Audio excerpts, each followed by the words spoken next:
What is up, guys? Welcome back to another video. Today we're going to do a little work on the S14. The alternator went out last drift event and we have drift event tomorrow. So I need to go ahead and replace it. I have it right over here. Got this one off of eBay. It was pre-owned. It was like $55, something like that, so not bad. The WRX here, we've been working on it a little bit, me and my buddies. For the Lemons race, let me give you a little update on it. We're starting to gut out the entire interior and just kind of go over the car.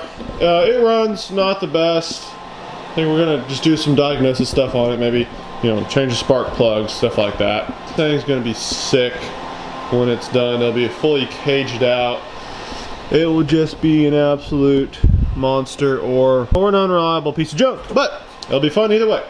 Also, for the S14, when I put in the differential, I totally forgot to put in the bushings. So we got to do that because that's not good. And we had to rig up something last drift event where it was not moving. Also, I need to adjust these harnesses because they're a little loose on me, and I'd like them to be a little tighter and sit a little bit lower, not on my nipples. Also, the tires need to be changed. I have a brand new set for tomorrow. We're going to a new track. It's only about 25 minutes from my front door, so it will be fun. There's a big bank on the side. Yeah, we'll see how it goes. So let's go ahead and get it going. Great. It's really down. It's down in there. Looks like time to start taking stuff out. So I just took out the cold air intake, disconnected the one of the upper radiator hoses and the one that goes into the water pump. That alternator is really down in there, unfortunately. It's not like the old Subi that's sitting right at the top. But next, I think I'm just going to go ahead and try to take this lower radiator hose out completely. I think that will give me a lot better access to the alternator.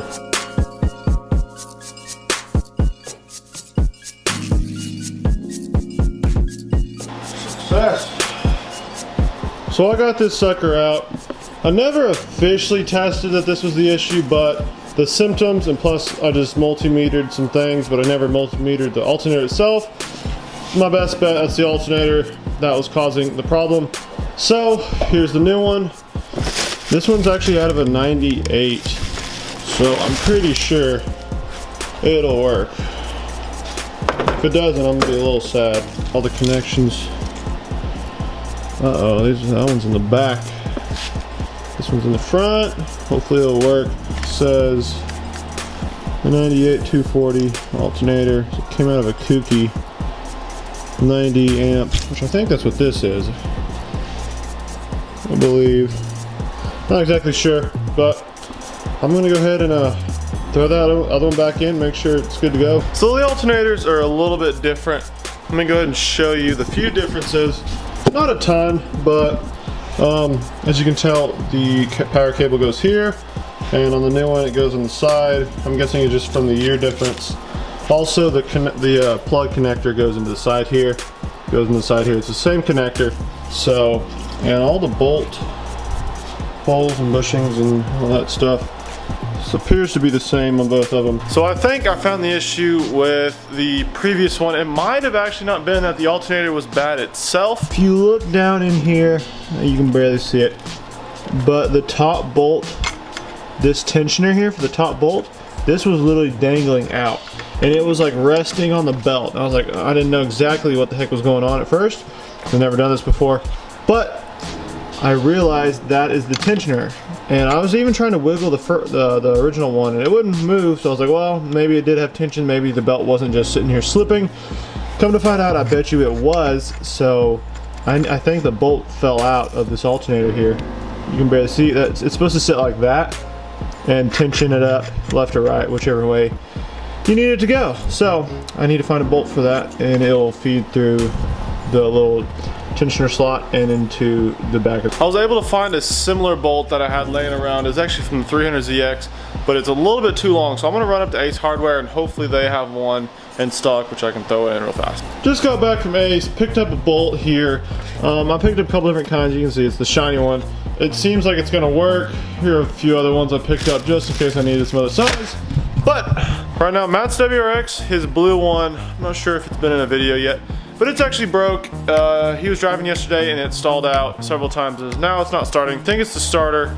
It's the same one as my WRX. I head on over to where he's working right now because that's where it died on him. I'm gonna help him change his starter and go grab another one. Hopefully that's the issue that he's having, but that's the guy right there back in here. My WRX has a front mounted intercooler, his does not, so we'll have to remove it. Never done a starter on a WRX before, but maybe we can help him out. There she is. There she is. Darn. So we've been doing some diagnosis stuff here. My foot. Huh? She clipped my foot. She hit your foot? She clipped. We almost got the starter out, so we're gonna run by the where are we going, Matt? Some auto play sometime? Yeah, try tomorrow. Some sort of starter so his WRX can run. So we're back. We got the new starter. Storms are coming, so we're gonna go ahead and throw it in real fast. Hopefully it fires up. All right, so we got it all. We got the starter put in. Give her a go. Battery's a little low. Battery's low. Yeah. I have a pack. I'll put the pack on it. Go for it. 4, 3, You got a pack. Uh-oh. Sounds like a fuel issue, maybe. I don't know. I was thinking that. Try it again. Give it another shot. Go for it. It's not your starter. Sounds fuel. Wait, what's that? Let me check. The pack on it? Alright, you should be good to go.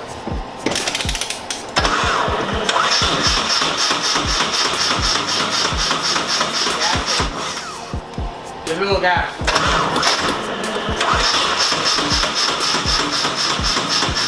Come on.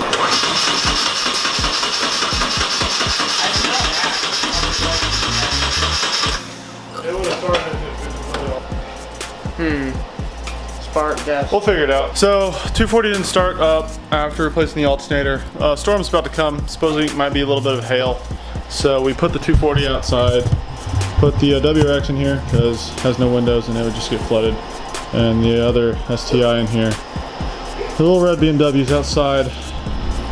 The window, we had to put a tarp over the window because one of the windows was stuck down, yeah, after I was bragging how they worked. One broke. So we have drift event tomorrow morning. Maybe we can get this 240 running tonight. That's what I'm hoping. Sounds like it's wanting to run, but I'm not exactly sure what the issue is. But I really want to drift tomorrow. Some pouring rain. At least it's getting a good wash. Rinse all that dirt from all that off-roading I did. So the power just went out. We're working on the WRX right now, trying to strip out the rest of the interior so we can get going on just the whole build because there's a lot to do on that thing. Matthew, that lighting is a little bright. Still working on the 240. It's still raining, so power's out. There's no music. Is that better? Jordan! What? I'm trying to think of anything that could prepare me for this moment. You're fine. It'll be fine, right, Jordan? It'll be fine. How am I supposed to know if it's working? The car starts. Oh yeah. Can't we make multi? I am taking the glasses off. That's not smart. Well, what if it'll melt them to my eyes? It's only 12 volts. It's only oh, no, I can't see. If this isn't the Mick problem, I'm gonna be McKing.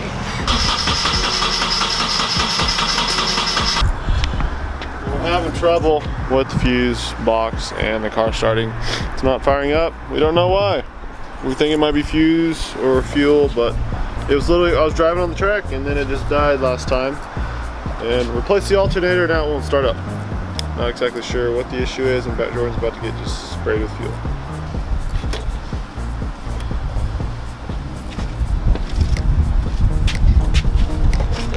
It's currently the next day. We looked at it this morning and we couldn't figure out the issue. Went to the drift event. It was only about a 25-minute drive from my house, so we trailered it to the drift event and had a buddy there. Shout out to Mo. Thanks, Mo, for helping me get the fuel pump was out. It was donezo, so we went to O'Reilly's during the day, threw it on, and was able to get 1.5 laps in.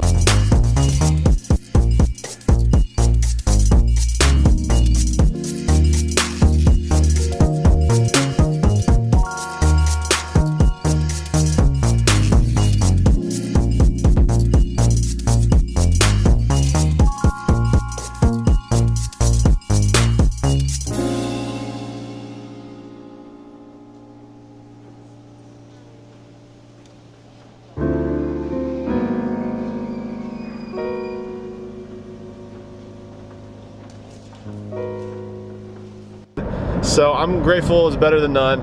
But I just wanted to wrap up the video. Thank you guys so much for watching. Make sure you like this video, help me out so much. Subscribe, and take care, guys.